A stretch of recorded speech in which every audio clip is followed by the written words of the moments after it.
been researching for the last 15 years different embodiment practices to help us basically just live healthier lives. So when I was living in San Francisco, I did a master's in design and I worked in technology. And in there, I realized the importance of embodiment.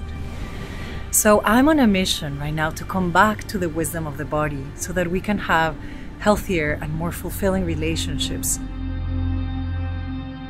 So we bridge different disciplines from Tantra to Qigong to contemporary dance, Gaga, Buto.